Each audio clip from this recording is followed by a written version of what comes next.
안녕하세요. 플로깅 큐티 채널입니다. 오늘 8월 21일 월요일이고요. 사도행전 24장 24절에서 25장 12절입니다. 여러분, 오늘 족보에 대해서 이야기를 하자고 하면은 수일 후에 벨릭스가 그의 아내 유다 여자 두루실라를 함께 와서 바울을 불러 예수 그리스도의 그 도에 대해서 이야기를 한다는 것이에요. 자, 여러분, 여기에서 이야기할 적에 이 사람은 누구냐? 여러분, 두루실라라는 사람이 나오잖아요. 유대인이라고 하고 있는데 벨릭스의 세 번째 처가 됩니다.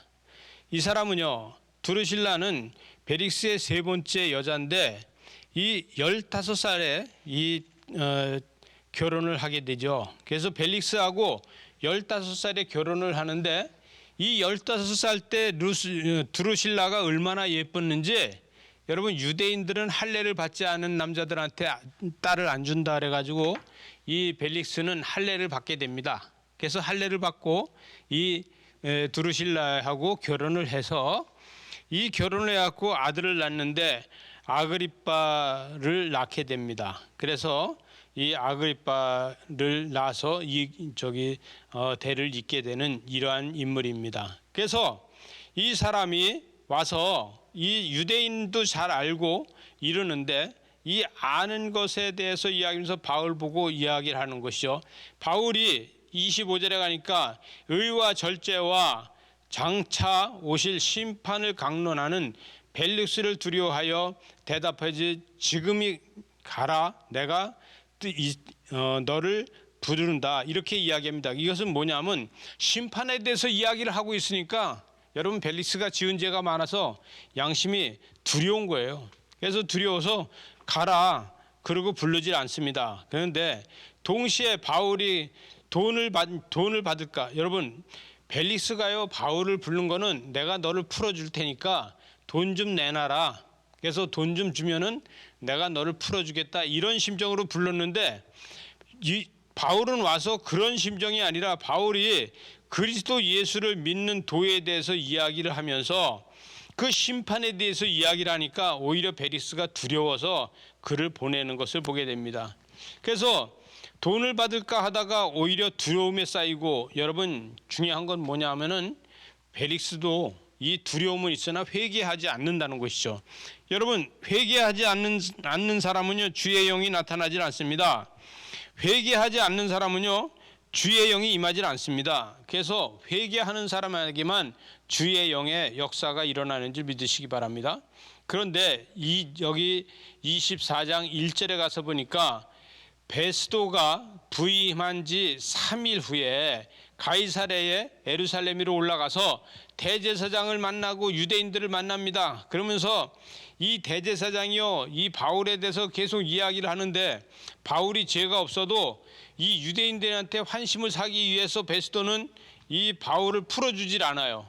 그래서 환심을 사기 위해서 풀어주질 않는데 3절에 보니까 베스도를 호의로 바울을 예루살렘으로 옮겨오게 한다는 거예요. 그래서 베스도를 잘 꼬십니다. 그래서 예루살렘으로 다 데려오십시오. 예루살렘에서 여기에서 심판을 하면 되지, 여기서 재판을 하면 되지 않겠습니까? 그러고서 매복한 자들이 올라오는 길에 그를 암살하려고 합니다. 그러나 하나님은 그걸 그냥 그렇게 보고 있지 않습니다. 그래서 4절에 보니까 베스도가 대답하여 바울이 가이사랴에 구류된 것은 자기도 멀지 않아 떠나갈 줄로 알고 그것을 어떻게 해결을 하려고 합니다. 고발한 자들도 그냥 왜 놔두고 보고 있습니까? 이러지 자기도 여기서 오래 있지 않을 것이지.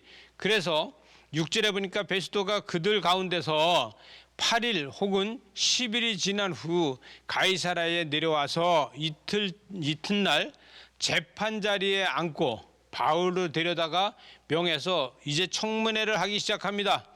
불러서 얘기합니다. 예루살렘에서 내려온 유대인들에게도 불러서 이야기를 합니다. 그러면서 고발한 자들은 증거가 있느냐? 증거를 갖다 대놔라. 그랬더니 증거가 없어요.